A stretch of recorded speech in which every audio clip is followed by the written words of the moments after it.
Morning, my name's Gavin Amara. I'm the CEO and founder of FE News. Welcome to episode 5 of the Future of Work. Today is a spotlight on digital skills, something very, very close to my heart. My co-host is James from NCFE. James, I wonder if you could come and join me in the studio. Hey, James, how are you? I'm very well, thanks. Yourself? Yeah, really good. Brilliant. Everyone in the office, at home, wherever you may be, on the train, wherever you are, sort of catching this live or on catch up, we had like a sort of briefing on this on the shows. We do every show. I think it was about an hour and a bit, and sort of talking about different things around the world of digital. It was very, very cool. So we're both super excited for today's show. But I mean, everything now is reliant on digital skills. Pandemic brought that home more than anything, really, didn't it? But James, what would you say? Maybe setting the scene is how important are digital skills right now, and where are the biggest skills gaps in the digital space at present, would you say? Wow. So, I mean, you can't overstate the importance, I suppose, of digital skills. It's something that is prevalent in probably most roles. I think around about 2/3 of roles touch on digital skills, and what we're really starting to see, which is really exciting, maybe coming from a nerd perspective like myself, is that digital skills is kind of prevalent within that main area that you would identify as digital, right? So the people who do digital things, and then people who aren't ostensibly doing digital things still need the digital skills in order to enable them. So it's this kind of digital as a vehicle concept that we're seeing. This is, and I appreciate this is going to sound super nerdy, but it's such an exciting time to be involved in the digital sector. We're seeing evolution just drive us forward at such a pace. It's really cool to see. As far as the gaps, I think where are those gaps is a huge question, and it's a really important one to ask. We have to break it open, I think, into different elements. I suppose we see geographical gaps as being sort of access to technology, that kind of thing, and that's just literally a geographical issue. We've got data connectivity, also sort of speaks into that. We've got skills, which is obviously very important to us at NCFE from an education perspective, and we've got the element of digital poverty, those that maybe can't afford the equipment, the access, or any component part of it. So we see those gaps all over the place. If we just sort of take a look at skills as one element of it, I think the evolution, the speed that the digital sector moves at is sort of sometimes creating gaps, and we need to ensure that digital skills underpins everything we do. And when I say we in this context, I'm thinking specifically as obviously as NCFE, but I think as a sector, as a business community, we need to make sure that we're addressing it. So it's huge, it's everywhere, it's not going away, and I love that. I think I'm really excited. It is, and I think it's interesting. Yeah, we've set in the sort of scene with the timing of this. We've had the white paper on leveling up, which sort of opens up. We're looking at this whole season around the future of work, and the future of work is changing, isn't it? And it's sort of digital is key for this. And I think we had National Apprenticeship Week last week to put this into context as well. But there's so many other schemes which are involved with helping people to be supported with their digital sort of skills ongoing as well. Mm-hmm. I mean, what? Just really briefly, so I want to bring in our guests. We've got two unbelievably cool guests. I can't wait to sort of to be chatting about different things. But what sort of education-based support is there for people to be equipped for digital moving forward? So it's important to see it maybe as a scale, right? So at one end, maybe the introduction, the starting end, are literally as a product called the essential digital skills, and that is for everyone, and that's a government commitment to say that every adult should have those essential digital skills, and we are quite literally covering the fundamentals. So it could be how to turn a computer on. It could be how to make sure you're shopping safely online, right? We always talk about that green padlock up at the top. You don't want to be putting credit card information into a website that's not secure. These are skills that everybody must have in order just to even stay safe online. But there's also, in the absence of those skills, some folks are not able to get, for example, cheaper energy tariffs, particularly poignant at the moment. So we need to make sure that everyone starts at that point, and then we go right up to those higher level qualifications where we're really looking and saying, do you want to be involved in the digital sector? Do you want to be perhaps a network engineer? Do you want to work in data? Do you want to work in cybersecurity? Really cool at the moment. And those are those higher higher level qualifications. And then in that midpoint, we've got some really cool sort of products that you'll see across the sector around getting involved in web design or getting involved in network engineering. And then there's component parts. There's a lot to come. I'm trying to be brief, but there's a bit of something for everyone is truly the way to look at it. Yeah, no, digital is key for everything. Like you said, we're in a strange period of the pandemic now. But during the height of it, being able to access .gov sites pretty key to be able to get COVID tests or to be able to book on to get like vaccines and things like that, through to accessing work and education. It's really, really, really, really key. I want to bring in our guests. We have two amazing guests. We've got Jenny Taylor, MBE from IBM, and we've got Helen Milner, OBE from Good Things Foundation. What is interesting about both our guests is everyone would have heard of IBM, but Good Things Foundation, really interesting organisation around supporting people with, like you were saying at the beginning, entry-level sort of qualifications, how to enable everyone to be working in a digital world, but also helping with things like digital poverty and things like that. So there's loads we can cover today. Jenny, Helen, I wonder if you could come into the studio. Welcome, ladies. It's so lovely to see you both, and thank you so much for joining us today. I wanted to ask and kick off straight away with a question I asked James, actually. What are the biggest skills gaps in digital space at present? Jenny, I wonder if I could kick off with you. Okay, so from an employer perspective, there are gaps everywhere, if we're honest. So if you look at the marketplace, there's a big war for talent out there for people with digital skills, especially experienced people with digital skills, and it's moving so fast. The industry's moving so fast. Things are being invented all the time. It's pretty hard to keep up. So if you look at the war for talent at the high end, that means there's also lots and lots of opportunities at the early professionals end to build skills, and not just from an IBM perspective, from an all employer perspective. That's what employers are keen to see and are trying to facilitate in schools, with young people, and indeed people who want to reskill, because there's plenty of people out there, particularly following pandemic, who've had to change jobs or want to change jobs, and there are great opportunities out there to reskill as well. So the digital skills gap is everywhere, if we're honest.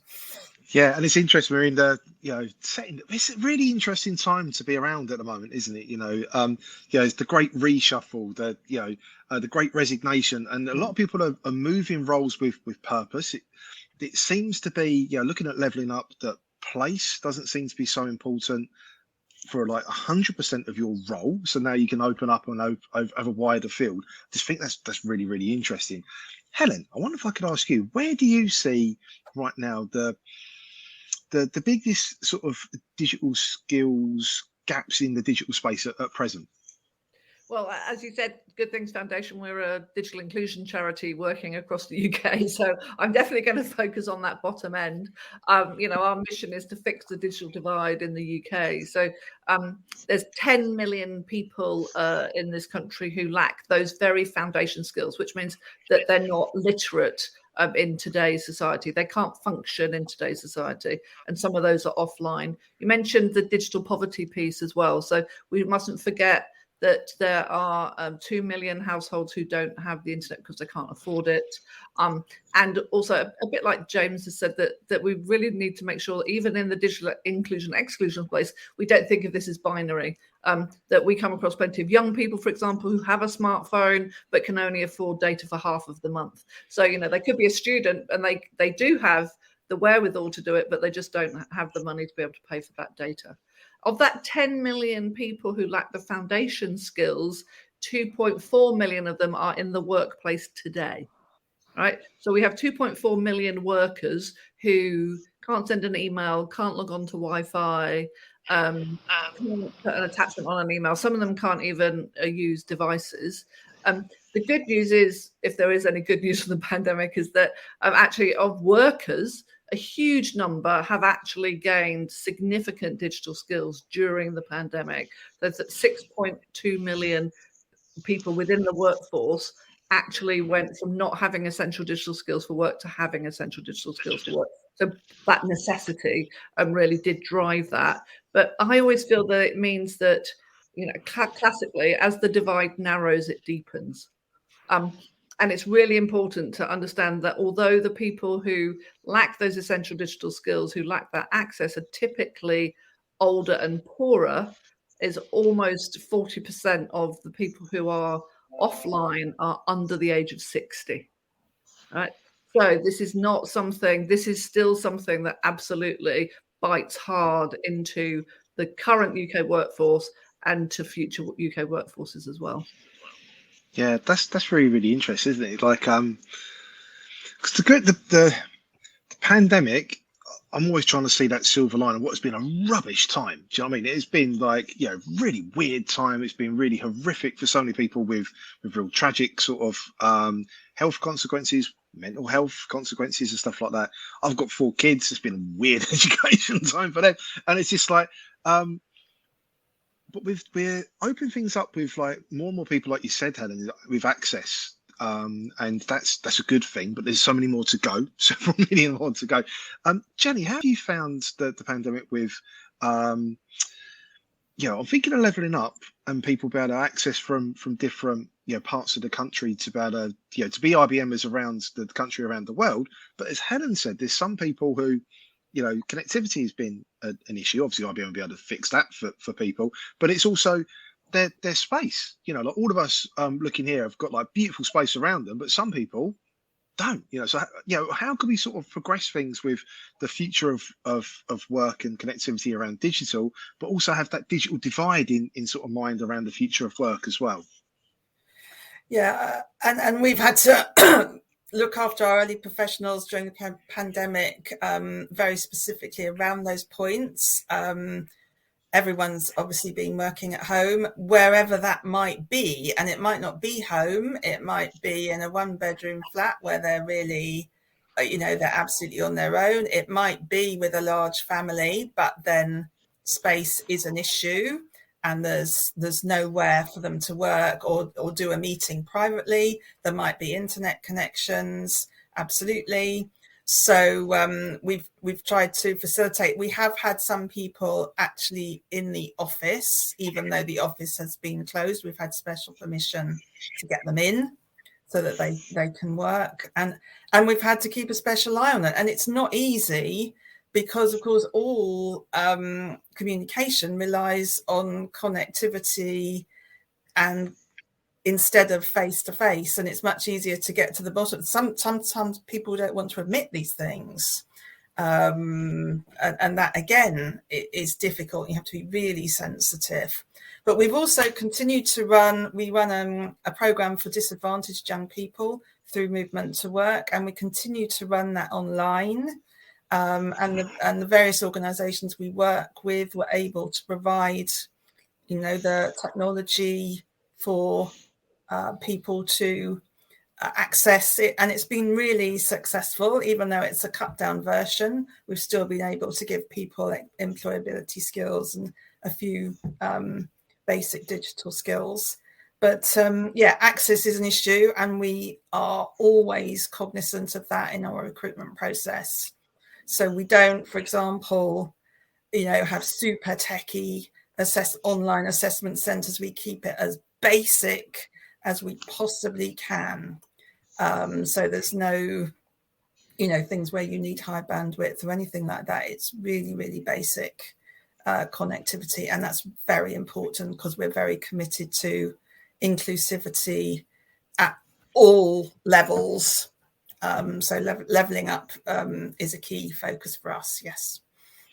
That's interesting as well. It's a lot of this is if you're thinking of data and like how data hungry some sort of devices are. It's all by user experience and design, isn't it? If you know what I mean. So I think that's really interesting. You could do it. But a couple of comments. Kelly has dropped in and reminded me of Mark Dorr, who wrote a really interesting piece last month around digital skills being the fourth functional skill, most popular article that week actually.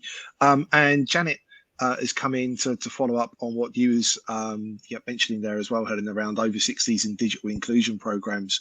That's really, really interesting. So so much more needs to be done.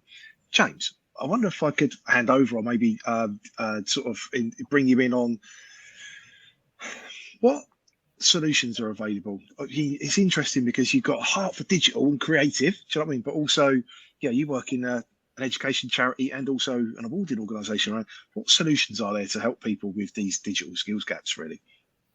So, I mean, within the education sector, obviously, we talked about those essential digital skills, so the literal qualification, and it's great to hear from both Jenny and Helen about what their organisations are doing. There's lots of help out there for people who at least can acknowledge that there's a gap for themselves, and that's, for some people, really easy to identify. For some people, it's not, and so we need to be more proactive. We need to reach out and sometimes it's about making that connection. It's not always possible to speak directly to the individual. You need to maybe speak to family members, but the education is and I appreciate that I'm coming at this, like, say, from an education charity perspective, but education in the broader sense is key here, right? Because it's critical to help people understand why digital is so important. And really, at this point, we're probably just talking about digital sort of as a horizontal rather than digital as a vertical, right? So it's the digital skills that spread and are needed. So, like mentioned right at the beginning, if you can't get online, if you don't know how to do it, then how can you order your shopping? Now, 3 years ago, that probably wasn't an issue, and then something happened, and you could only get shopping if you could order online. So, we had to be reactive to that situation, and that was really important at that time. And even working from home, right through to maybe what we might consider to be a luxury of getting your TV, for example, online. These are all things that are less so TV, but considered, necessary, critical. And I agree with that perspective of the 4 functional skills. In fact, internally at NCFE, our digital skills is considered functional and then it's looked after by our functional team. So it can absolutely stand behind that. That education component is absolutely critical, and it's only getting more important. Yeah, no, definitely. Can we talk about digital divide in a little bit more, because this is interesting, because Helen, with what you do for like your charity, but Jenny as well as a really large employer, digital divide is interesting. Is there areas that we need to be thinking around with skills gaps, with age, gender, with sort of thinking around how we're being inclusive with digital? Because Helen, it looks, I can tell you want to jump in with that one. Well, first of all, the 6+ million workers who developed more digital skills during the pandemic were typically men and younger. So women, particularly in the age group of 50+, were much less likely to develop those digital skills. So I think that's really important, and I think it's good that you raised that. I think that the big thing is that obviously nobody here, that we all know that the digital divide exists, but for most people designing most curriculum or programs or policymakers, really are in a bit of a denial about how bad it is. That quite often I will hear people go, "Oh, everyone's got a smartphone. Everybody knows how to do this. Just ask a young person; they'll be fine." And actually, that is so far from the truth. That I pre-pandemic, this was in one of our local community partners. So we work with thousands of community partners right across the UK, which is how we reach those people who are furthest away from digital skills. And of 13 of them, only 3 had a mobile phone, and only 1 of those was a smartphone. So this is just 2 years ago. And only 1 of them had access to that she had a laptop, but none of them had a tablet or a laptop or a PC at home. So of 13 people, there were 10 of them who didn't even have the most basic mobile phone. And I think that it's so hard when you're not out in the community meeting people to actually understand how fundamental that is. So the essential digital skills entitlement, which is fantastic, digital skills has been put on the same footing as maths and English, so it's now an entitlement, which is really terrific. But actually there are so many people who are still not ready for that level. And those 10 million people are at that foundation level. So we're working in Greater Manchester, West Midlands and north of Tyne at the moment on I call it a pipeline, we're calling it a learning pathway, I believe, to actually work in the community, in those combined authority areas with Learn My Way, that's our online learning platform, which is free for everybody, with the national data bank that is bringing in free data for them so they don't have to pay for their connectivity, but also fundamentally with those community partners deep in the community, so they're reaching the furthest behind. But then we're partnering with further education colleges and adult community learning who are delivering the qualification to create an explicit pipeline from the community to the qualification. We see most people, I think, definitely in the further education sector, will probably be thinking that the essential digital skills is the lowest rung of that ladder. But what I'm saying is there are many rungs below that as well. Yeah, that's interesting. Jenny, I'd really like to bring you in because IBM, global brand, really large employer in the UK, but also globally. From an employer perspective, with this season around the future of work, what do you see the digital skills gaps to be for you? And what, you've got, met the Queen royalty, or to get your MBA as Helen has with OBE. This is really interesting. You both got like both ends of this, but where do you see the digital skills gaps? Because me as an employer in digital publishing, massive, digital skills gap, huge. But how do you see it at IBM? Well, I think we recognise this through our corporate social responsibility policies. So IBM recently committed globally to skill 30 million people by 2030. That's a lot of people globally. And that's through some of our programs such as Skills Build, which are free, completely free. Anybody can do it. And that builds basic digital skills, gives you digital accreditations badges, which you can then take to an employer, for example. So we're very conscious of it. I say from corporate social responsibility as well as an employer point of view, and in that we need more digitally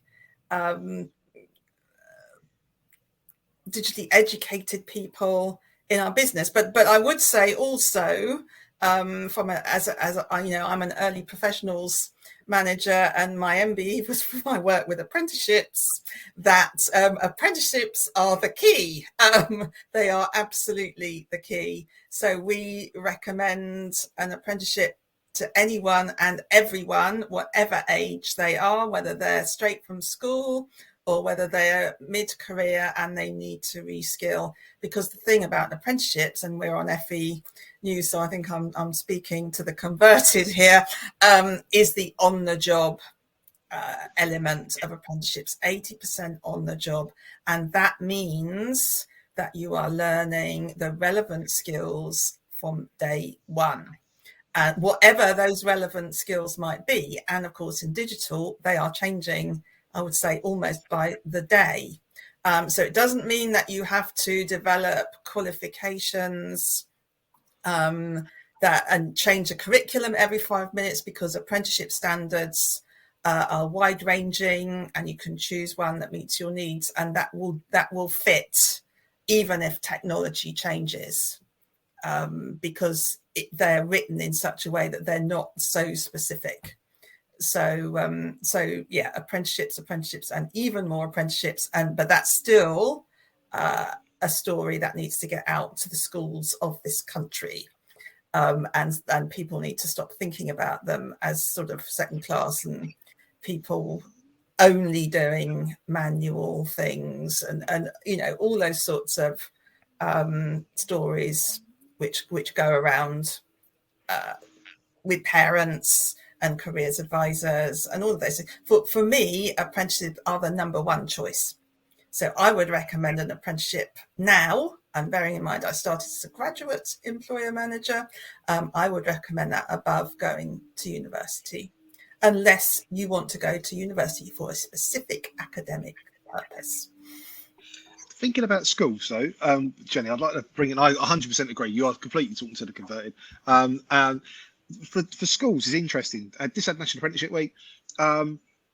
Entry routes in for digital. So Helen's covered sort of like the before we sort of come into to people that have maybe a little bit sort of after sort of school age and stuff like that. But for schools, do you still think there needs to be some work done around things like T levels? They are new and they did launch during the pandemic, which wasn't the greatest timing for it. But it does seem a really interesting route for T levels.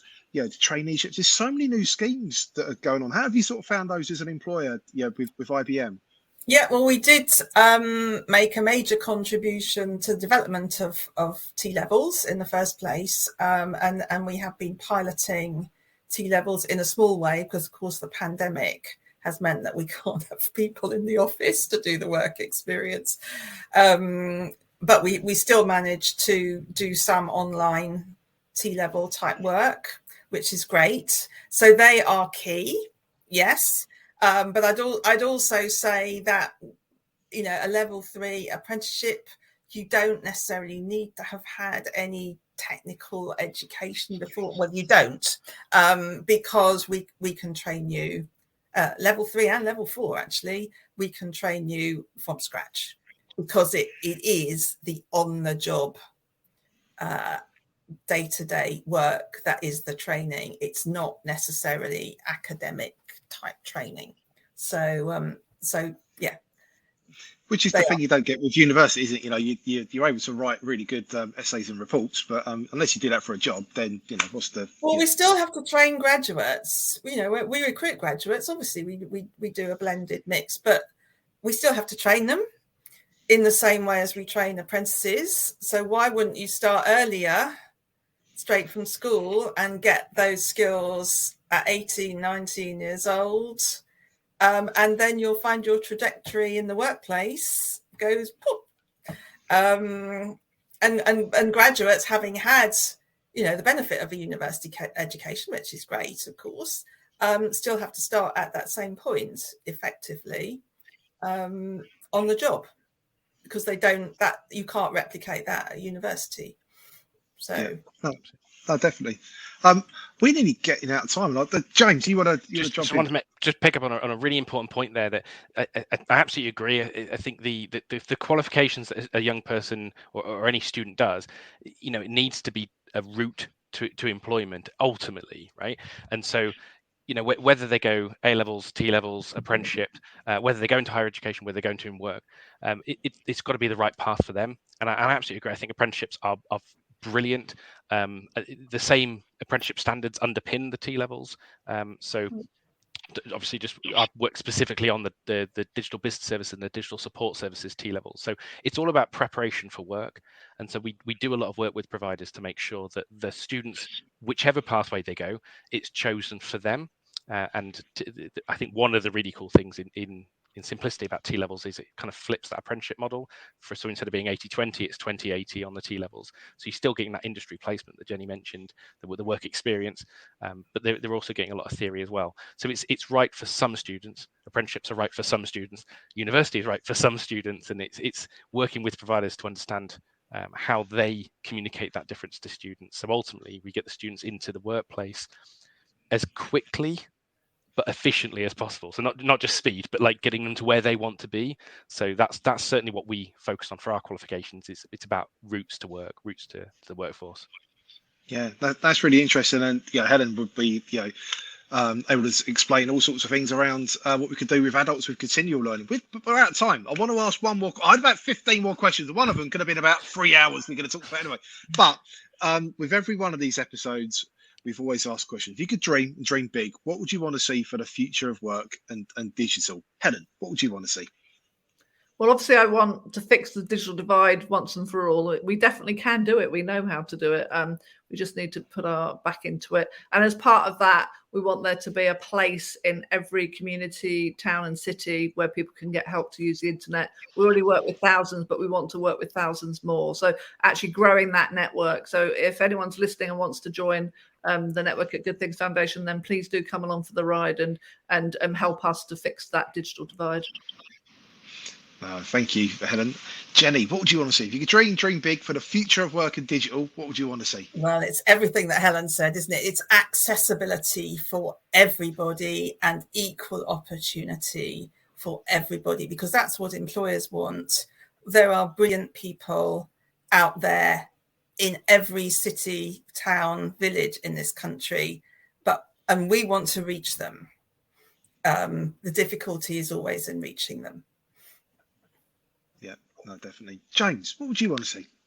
I mean, the temptation to say a quantum computer in every home is overwhelming, but I suppose really sort of echoing what Helen and Jenny have said, I think is the arguably much more important thing. I think those where we've identified those gaps, those digital skills barriers, the solution seems so unbelievably simple at times, where we can just say, well, if you haven't got equipment, then why can't we partner with someone just to get some equipment? If it's connectivity, let's just put the connectivity in. If it's skills, let's teach people how to do it. As a society, these are really should be simple barriers. So I think that would be my magic wand, just to say, let's just get it done. Yeah, no, that's really, really cool. We're out of time.